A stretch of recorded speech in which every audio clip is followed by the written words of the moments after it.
కేంద్ర మంత్రి బండి సంజయ్ ఎంపీ ధర్మపురి అరవింద్ కు BRS working president KTR legal నోటీసులు పంపారు.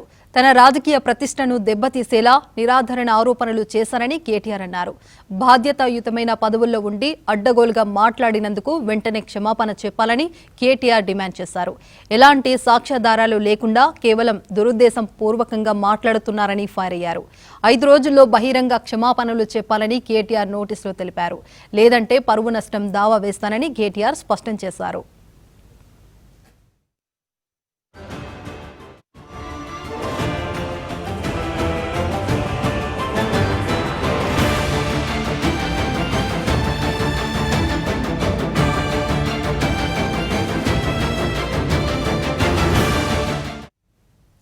కేంద్ర మంత్రి బండి సంజయ్ కు పంపిన నోటీసులో ఫోన్ ట్యాపింగ్ వ్యవహారంపై ఆయన చేసిన ఆరోపణలను కేటీఆర్ న్యాయవాదులు ప్రశంసించారు.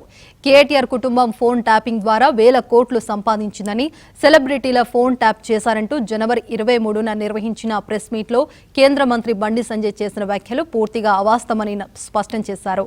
ఇప్పటికే బండి సంజయ్ పై సిటీ సివిల్ కోర్టులో పరువు నష్టం దావా నడుస్తున్నప్పటికీ మళ్లీ అదే తరహాలో తప్పుడు ఆరోపణలు చేయడం దురుద్దేశపూర్వకమని మండిపడ్డారు.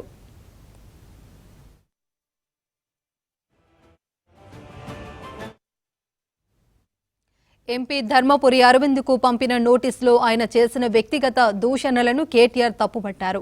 డ్రగ్స్ సేవించడం, సరఫరా చేస్తున్నారంటూ అరవింద్ చేసిన వ్యాఖ్యలు ఆక్షేపీయమని, ఎలాంటి సాక్ష్యాలు లేకుండా అడ్డగోలుగా మాట్లాడటం రాజకీయ కక్ష సాధింపేనని న్యాయవాదులు నోటీసులో వివరించారు. ఈ ఇద్దరు ఎంపీలు తమ వ్యాఖ్యలను వెంటనే వెనక్కి తీసుకుని బహిరంగంగా క్షమాపణలు చెప్పాలని కేటీఆర్ డిమాండ్ చేశారు. నోటీసులు అందిన 5 రోజుల్లోగా స్పందించకపోతే సివిల్, క్రిమినల్ చట్టాల ప్రకారం కఠినమైన చర్యలు తీసుకుంటామన్నారు.